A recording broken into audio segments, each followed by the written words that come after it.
Hello guys what's up. आज चाहिँ हामी फिल्डमा छौँ।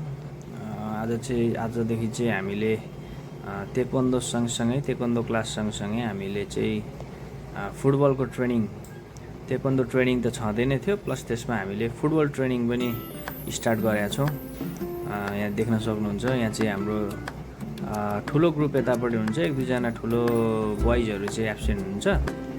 यतापट्टि चाहिँ सानो ग्रुप गर्ल्सहरू पनि हुनुहुन्छ, गर्ल्सहरू पनि उति नै एक्टिभ हुनुहुन्छ एकदम फुटबलमा। अहिले त फुटबलको अब वर्ल्ड कप पनि चलिरहेछ, त्यो भएर पनि स्टन हेर्न सक्नुहुन्छ, मेसी।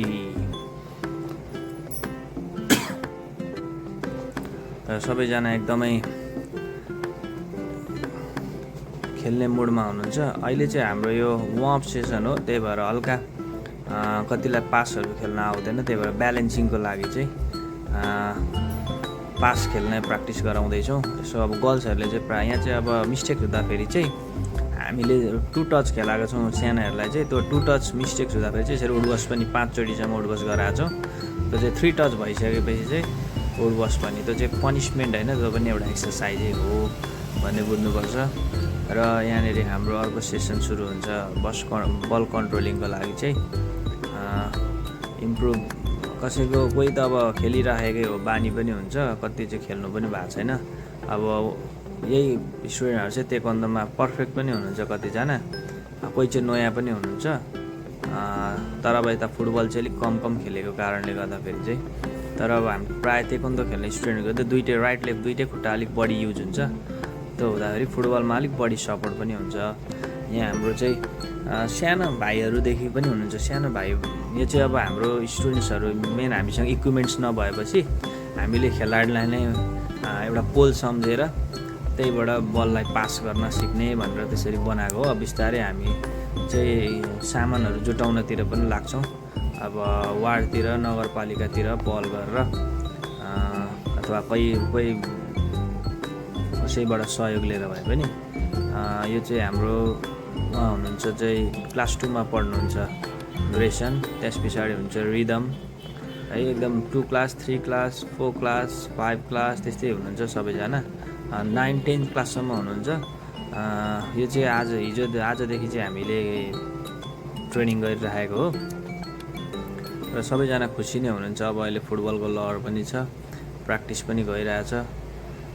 यहाँनिर कतिजना चाहिँ अब अर्जेन्टिनाको फ्यान हुनुहुन्छ, कतिजना ब्राजिल, कतिजना पोर्चुगल, कतिजना जर्मनी, त्यस्तो छ। त्यो भएर पनि अब हामी चाहिँ केही समयपछि टुर्नामेन्ट पनि खेल्दैछौँ। अब कहाँ कोसँग भनेर चाहिँ अहिले हामी भनिहाल्दैनौँ।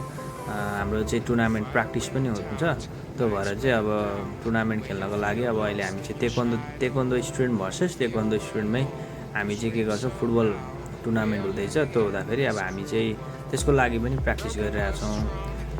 लगभग अलमोस्ट हामी 1 मन्थ जस्तो प्र्याक्टिस गरेपछि चाहिँ हामी टुर्नामेन्ट खेल्छौँ।